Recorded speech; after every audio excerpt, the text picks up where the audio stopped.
জাপানের টাটকা ঝিঙে খাচ্ছি, সত্যি আমার কাছে অবাক লাগছে। আর আমাকে দেখে হয়তো বুঝতেই পারছো যে আমি কেমন এক্সাইটেড আর কত খুশি। বিগত 6 মাস ধরে আমরা পেঁয়াজ ছাড়া আর কোনো সবজি কিনতে হচ্ছে না। আলু, বেগুন, টমেটো, কুমড়ো, লাউ, ঝিঙে, উচ্ছে, ভেন্ডি, লঙ্কা, বিনস সবই বোনা হয়েছিল। ফলনও দারুণ হয়েছে। দেশের মতো কুমড়ো শাক ও লাউ শাক সবই খেতে পারছি। তার জন্য অবশ্যই কর্তামশাইকে ধন্যবাদ জানাবো। তার অফিসের কাজের পাশাপাশি কিউকেতে রেস্ট না নিয়ে চাষের প্রতি সময় দিয়েছে বলেই আজ কষ্টের ফল দেখতে পাচ্ছি। দিদিমা এই যে দেখো কত সুন্দর হয়েছে ঝিঙে আমাদের। ইয়া, না না না না, মাটি দিয়ে দেখো চোখ মুখ মাখা না। কর্তামশাইয়ের অফিসের আশেপাশে প্রচুর নাশপাতি বাগান আছে, আর আমরাও ঘরে ফেরার সময় একটু দাঁড়িয়ে নাশপাতি বাগান দেখে নিলাম। জাপানের নাশপাতি আর আমার দেখা দেশের নাশপাতি খেতে এবং দেখতে একদমই আলাদা লেগেছে। এখানকার নাশপাতিগুলো না এক একটা ওজনে 1 কেজির ওপরে, যেমন মিষ্টি তেমনি জলে ভরা। আর জাপানে এখন নাশপাতির সিজন চলছে।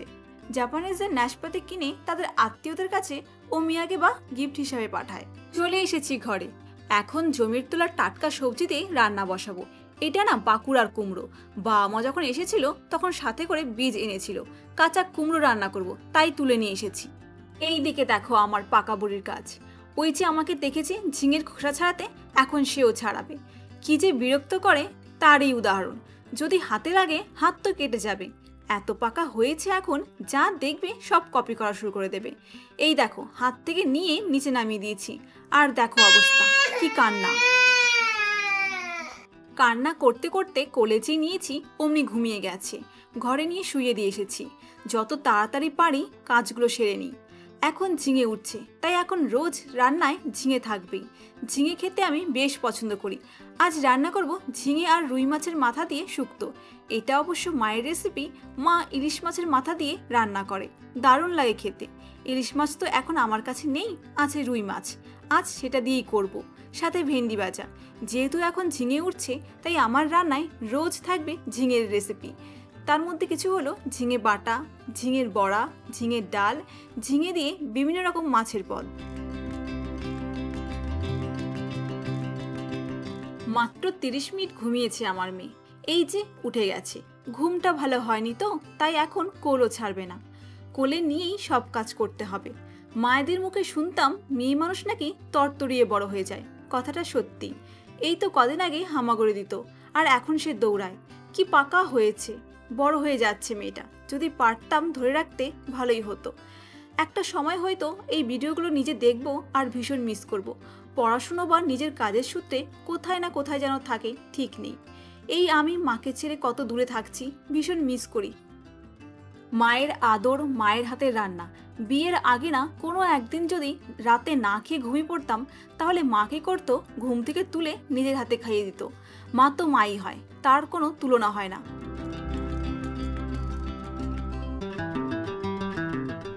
এখন আমাকে দেখো, এক পাশে মেয়েকে নিয়ে আর এক হাত দিয়ে আমি ভেন্ডি কাটছি।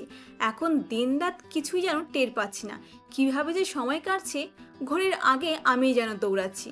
মেয়ে বড় হয়ে গেলে এমনও দিন আসবে, অনেক সময় থাকবে কিন্তু এই ব্যস্ততা থাকবে না। এখন যেমন মেয়ে এই ঘুমিয়েছে, কি রেখে কি করব, কোন কাজটা আগে করলে ঠিক সময় মতো হয়ে যাবে।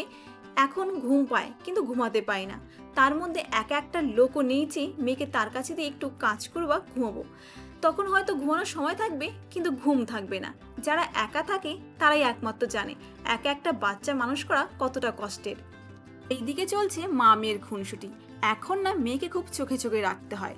গত সপ্তাহে কি হয়েছে, মেয়েকে স্নানঘরের বাইরে রেখে আমি স্নান করতে গিয়েছিলাম, আর সাথেই না ওপরে ঘরের ওঠার সিঁড়ি, আর মেয়ে নিচে বসে খেলা করছিল।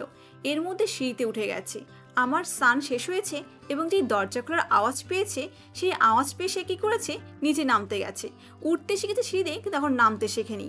তারপর কি হলো, সে ধড়াম করে নিচে পড়ে গেছে। কি বিপদ! বাইরে বেরিয়ে দেখি মেঝেতে চিত হয়ে পড়ে আছে, কান্না শুরু করে দিয়েছে। দৌড়ে কোলে তুলে নিয়েছি, আর মাথায় হাত দিয়ে দেখি মাথার পেছনে ফুলে গেছে। একা আমি, দেখার বা ধরার কেউ নেই, আর ভীষণ ব্যথা পায় মেয়েটা। ব্যস্ততার মধ্যে দিয়ে এইভাবেই কাটছে আমার দিন। তবে আজকের ভিডিওটা এখানেই শেষ করছি। কেমন লাগলো কমেন্ট করে অবশ্যই জানাবেন। ভালো থাকবেন, সুস্থ থাকবেন। হরি ওম।